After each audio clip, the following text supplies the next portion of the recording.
Happy New Year! Welcome po sa aming farm, sa aming farmhouse. Yes. This is our farm. This is our farmhouse. This is my farm. Happy New Year po sa inyong lahat. Kamusta po kayo itong pagpasok ng 2025? We sincerely hope po na ang pasok ng taon ay maganda at hindi lang ang pagpasok niya, kundi the rest of the year ay blessed tayong lahat, di ba? Yes. Ang ating New Year wish ay good health, prosperity, at siyempre yung pag-asa na gaganda ng ating 2020. Right. Alam niyo po, madalas dito kami nag-New Year's Eve sa farmhouse namin. Kasi po napaka-restful at calming dito. So we're so happy po na, well, bago na ang taon, bagong pag-asa, bagong mga dreams natin. We hope that lahat tayo, we will survive, not just survive through 2025, but thrive this whole year na meron tayong good health at prosperity para sa ating lahat. Magandang bansa, magandang buhay ng bawat pamilya. Huwag bibitiw, kapit lang. Kapit lang. At gaganda rin. Dasal din tayo po. Ang darating mga araw. Right. At ito po, ito kasi yung farm natin, baka nalilito yung iba sa kanila. Dito po yung bahay namin maliit, 2 bedrooms lang po na may loft. Tapos, ang farm po talaga ay nandyan sa baba. Ayan doon, po. sa likod. Ilang daang steps yan na po. 163 steps po ba? Pwedeng 1,300 feet hanggang 900 feet. Right. So, ang farm namin na all organic. Wala po kami ginagamit na chemical, pesticides, lahat po natural. Kaya, Happy New Year din sa ating Happy mga New Year farmers. po sa kabangisda natin. At pangisda. Actually, today, naghahanda na po kami umuwi balik sa Manila. Pero we have stayed here for about a week. Gano'n naman. Tapos we always come back every now and then pag may free time kami, free days. Long weekend. Dito kami kasi sobrang kalmadong-kalmado kapag dating mo dito. Parang ang stress mo na iiwan sa syudad. Tapos pagdating dito, rest lang. Malamig pa. Ang klima. We get the weather of Tagaytay. So masarap. Pag ganito, Burr months lalo na hanggang Feb yan. Pag tag-init, tag-init lang. Saka mahangin.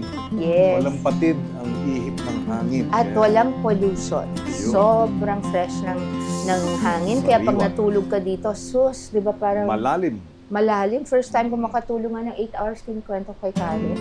Mayong balik ako sa kalahati. Talagang stress management ang pagpunta dito para bawas-bawas ng tensyon. So, we're very thankful to God na meron kaming ganitong klaseng lugar na we can escape to bago harapin ulit ang araw-araw na stresses ng trabaho natin, buhay natin. Ako, may konting oras pa bago sumabak ulit sa trabaho. Same But here. for you, bukas, meron ng lakad. So, we just want to say Happy New Year, everyone. And I hope abangan niyo po yung interview namin with Ms. Karen Davila sa kanyang YouTube channel. And like I always say, sisikapin namin na magkapaghatid sa inyo ng mas maraming vlogs dito sa aming network. Of course, we love you and Happy New Year. God bless you all. God bless. Happy New Year. We thank you to all of you who watched Saving Grace, who are still watching. Congratulations. Thank you so much to Nakakabilib. sa mga kapwa-artista ko at cast, crew, staff ng Saving Grace, ABS-CBN and Dreamscape, and of course, Prime Video. Thank you so much and congratulations! Congratulations! We love you guys! Happy New Year! Happy New Year! Hoy, teka muna! Malapit na ang birthday mo, sweetheart. Oo nga pala. What is your...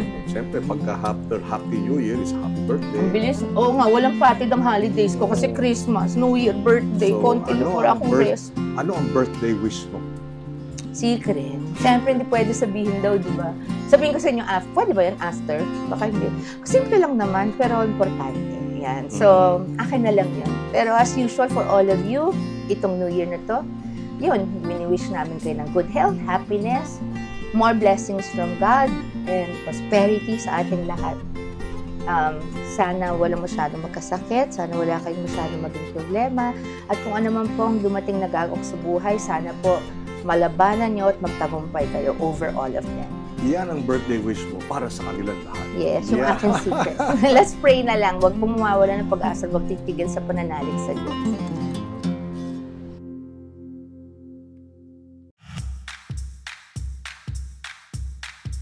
Hi everybody! I'm here because Miss Karen Davila is interviewing Kiko and myself My gosh, for her the YouTube icon, channel. the mega star. Friend ko po ito matagal My God. na. Hindi ko lang alam kasi we don't date in public. Yeah, we don't see each other, but can I tell Yes. you, alam niya to, ito when I was growing up, I had a scrapbook of Sharon and Gabby. You know that?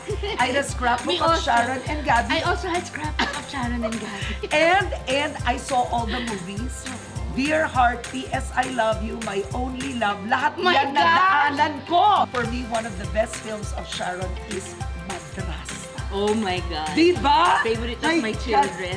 Alam ko lahat ng Tapos, pinagdaanan ni alam mo, Sharon. ako noon, kinikilig ako sa sinasabi magkahawig ka. Na ako kinikilig. Alam mo, Ang tagal ng bata-bata ako lalo yung na. kwento ko, diba? Nakasama ko si Chris Aquino. We were classmates. Tapos sabi ni Chris, Ateneo? na San Agustin. Eh, pabata ka pa. Sikat na sikat ka nun. We were Oo. 16. 19, early 80s. 80s. Ang daming tao sa Divisoria. Nagkakagulo. Nagwe-wave. Sumisigaw, Sharon! Sharon! Sabi ni Chris ito, why are they shouting Sharon? I said, I don't know. Sabi ni Chris, oh my God! They think you're Yes! Sharon! Oh, diba? Proud na proud ako. Ganda kaya ni Miss You Karen. better wave. Eto naman ako. Thank you. Baka ma-hurt yung fans ko. Salamat na Nagpanggap. pinanigan mo. Guys, nagpanggap.